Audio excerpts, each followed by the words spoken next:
Welcome back to ReadingBear. Today, we will take a look at some new ProRevenge stories.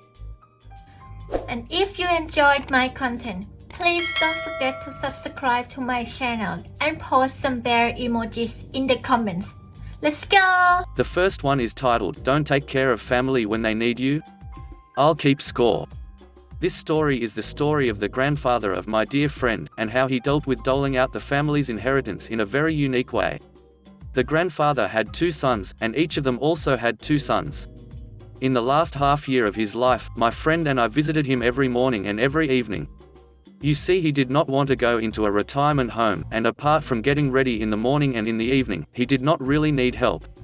Now I need to explain something real quick. Back in the day, we still have mandatory service in the army for 12 months, but there were several ways around it. I will only explain the most common way since it is connected to our story. You see, instead of going to the army, you could say you refused to go to the army for ethical reasons, which was really just a formality. You simply wrote a 1-page essay why you think you being in the army would violate your personal ethics, and they pretty much had to accept it. But that meant you had to go into civil service.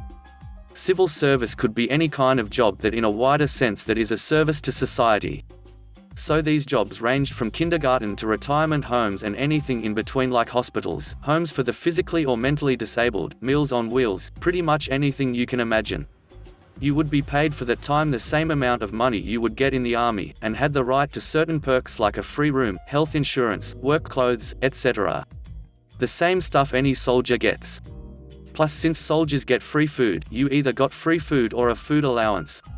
I did my time in a retirement home, and it was an awesome experience. I think a job like that really broadens your horizon as a young arrogant brat, and really matures you and shows you what is actually important in life. Back to the story. I was just done with my time in the retirement home, and for 1 year, simply wanted to job around and make some money. Then one of my best friends comes to me and tells me he needs my help. His grandpa can no longer do everything by himself, but really only needs help in the morning to get ready and in the evening. Since I have learned how to do this from real professionals, he asks me to show him, so his grandpa does not yet have to go into a retirement home. He later admitted grandpa said he would rather kill himself than get into a nursing home, and he seemed really serious about it. He did not tell me at the time since he did not want to pressure me into help like that, which I really appreciated. He was one of my best friends, and I really liked his grandpa. When I was younger, I did not have a grandpa, but we visited him all the time and I became his unofficial 5th grandson, so of course I said yes. The original plan was to show him for 2 to 3 weeks and then observe him for another 2 to 3 weeks, then he would do it on his own. But we ended up doing it together for over half a year, then grandpa had a stroke and died within 2 days in the hospital. Only days later my friend asked me to come with him to the lawyer. His grandfather had specifically asked that his will should be read the day before he gets buried, which is quite unusual but not illegal. I asked why he wanted me there, and he told me the lawyer had officially invited me since grandpa had left me something as a thank you for my service. I was a bit embarrassed, but also happy that grandpa had thought so highly of my service he even put me in his last will. Now my friend's dad is an entitled butthole, and the same goes for his uncle. We arrived there and went into the room. Dad, to me, why the hell are you here? I know that Dad called you his 5th grandkid, in jest, but this is for real family.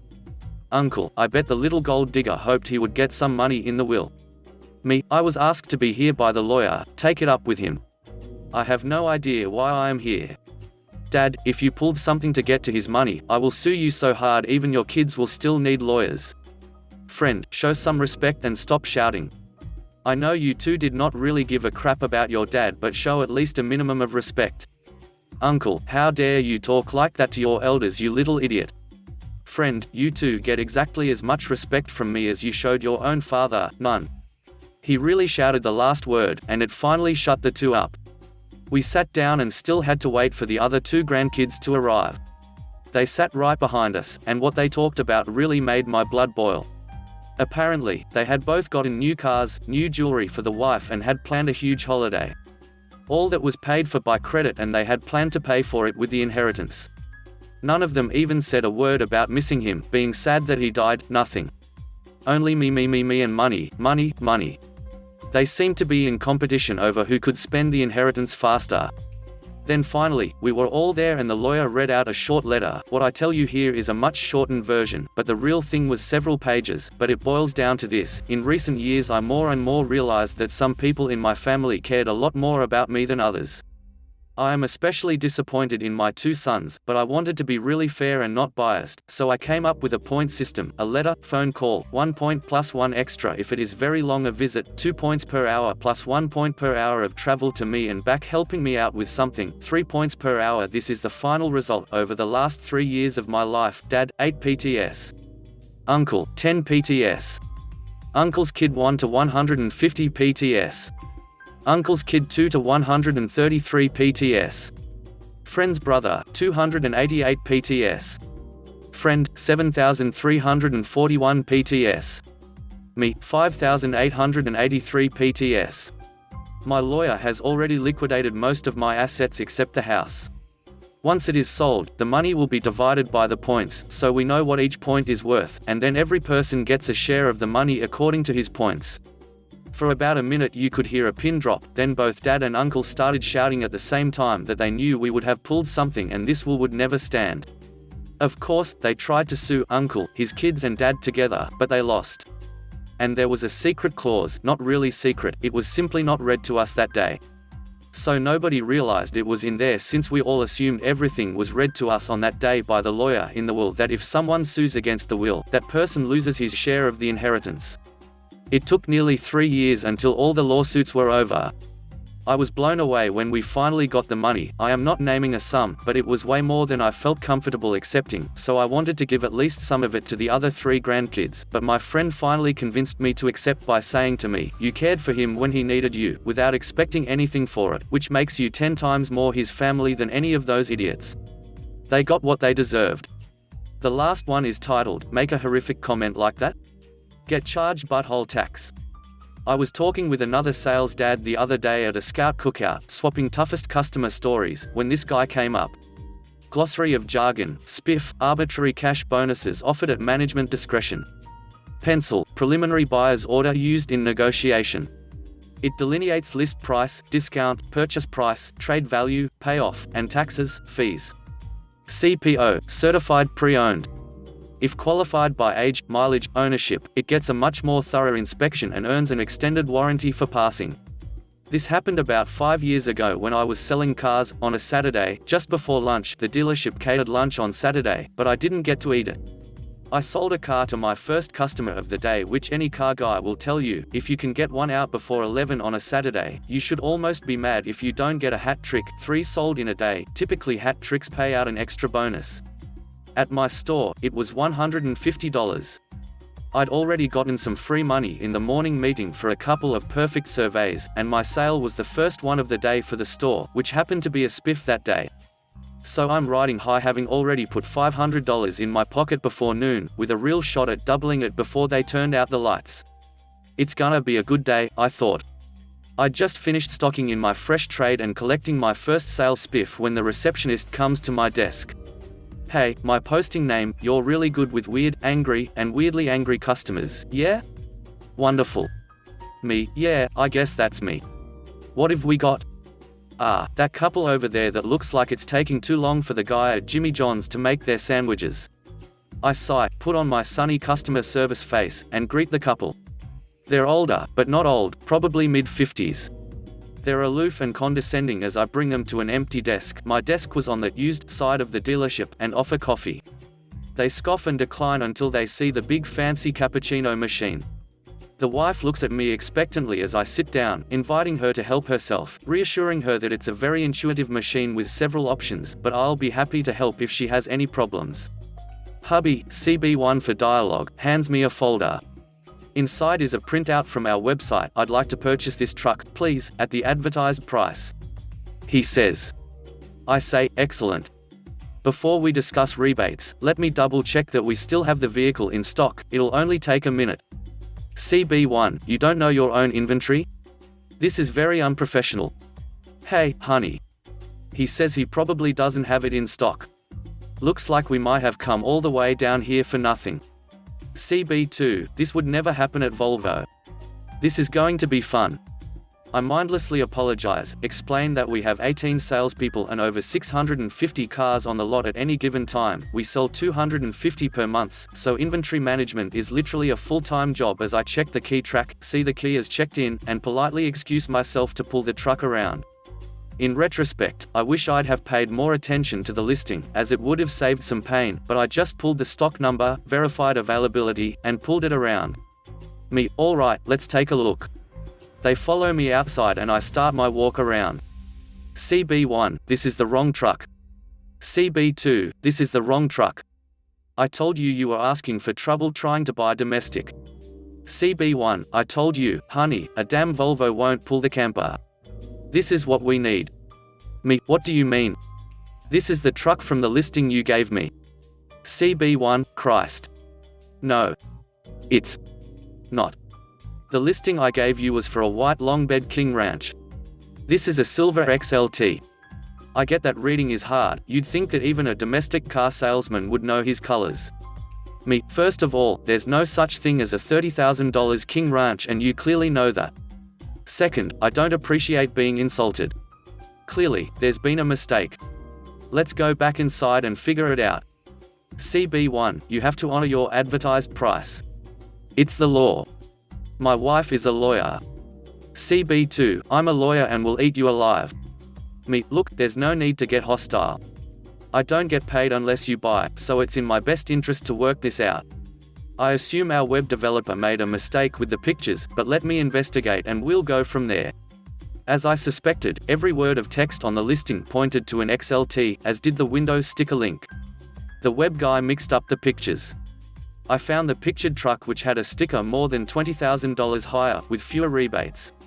I printed both stickers and the fine print disclaimer at the bottom of every listing and spent 20+ minutes explaining, trying to talk sense, and fielding a myriad of threats and insults. Things have gotten nasty, and I was ready to fire them, but when I went to grab the stickers, the last thing I heard from the desk was, "Don't you dare cut these buttholes loose. Sell them a truck." I take it straight to the GM at this point, who comes out, takes one look at these people, decides it's not worth it, and personally delivers a pencil showing real money $6,000 loss with the invoice to back it up. We're still like $17,000 apart and they're holding ground, still threatening litigation despite knowing that they have no leg to stand on, and knowing that they were already stealing the truck they wanted at the offered price. Our store was part of the third largest group in the world at the time, so we had lawyers, too. We happened to have the exact truck they were trying to buy on the used lot. One model year older, 21-ish miles, CPO, listed at $36,999. I flip them to that one, and we move to the used side. I show them the truck, and hubby is failing miserably at hiding his excitement by the end of the test drive. My GM had told me to call him before I presented a pencil, so I did. To my chagrin, he cut the nuts off it and had me present $32,999, about $1,000 north of rough trade via NADA, and $2,500 south of the next cheapest similar truck within 300 miles. Plus it was certified, which adds about $2,000 of value in warranty. They're still fixated on $30,000, and here we pick up the conversation. CB1, I don't care what the market says. I want to know what you paid for it, and then we'll negotiate an offset from there. Me, no. That's not something you get to know. You don't demand to know the cost on anything else you buy. You could literally go to CarMax tomorrow and turn a small profit at our price. Even if you weren't stealing this truck, and you absolutely are, my time isn't free. CB2, we don't give a crap about you. We want a great price, and we're not there yet. Do better. Me, you absolutely are at a great price, and given the abuse I've endured, you're out of your mind if you think I'm going to budge 1 cent off my price. I have a baby at home. I know this next comment is going to sound embellished, but I swear to Jesus it's verbatim. CB1, I couldn't care less if your baby lives or dies. Take 1,000 off or, me, holding back rage, we're done here. CB1, what? Me, you heard me. We're done. Get out of my office. Now. CB1, no. I'm buying a truck. Me, no. You are not. I've been patient and you crossed the line. Get out right now before I lose my mind. CB2, typical, me, now. They stood up and I half-herded, half-shoved them out of my regular office and out of the building. I immediately got lit up by the desk managers, and I let them speak their piece. Then I told them what was said, and suddenly we were a united front. I was shaking, I was so angry, so I was given a shot of desk whiskey and told to remain in the tower until the whiskey worked and I'd calmed down. I was hot, so it took a good while. I was still there when CB1 called about 20 minutes later to whine about how he was treated, and he caught an earful from my manager. He still wanted the truck, and my manager still wanted to sell it, so he put the guy on hold and asked me, "I've gotta sell the truck. What do you want me to do?" "I'll do the paperwork if you want, but you're still gonna have to deliver." Me, "Nah, that's all right. Just tell him his price expired when he got himself tossed, and there will be no negotiations when he comes back. If he wants the truck, he'll pay what we ask. Don't tell him the price and mark it up $2,500. He laughed, nodded, and set it up. I got the deal jacket ready, brushed off his feigned apology, and made him fill out the credit app in silence before I showed him the buyer's order. CB1, "This is way higher than it was before." Me, "Yes, sir. It is. Sign here." CB1, "Why?" Me, "Butthole tax. Sign or go home." He glared at me, I stared into his eyes and didn't say a word for a good 30 seconds, then he picked up the pen and signed. I remained cold but professional through delivery and managed to treat him like any other customer I didn't particularly like with my sold follow-up. He remained a butthole every time I spoke with him, but he ended up inadvertently being my biggest source of referrals. Evidently, he told everyone he knew about me charging him a butthole tax, and he was such a notorious butthole that it made his circle want to buy from me. Over the next year, I sold 7 cars to people he knew. If anyone is interested, I did make my hat trick that day, but it didn't come until shortly after close. Thanks for listening.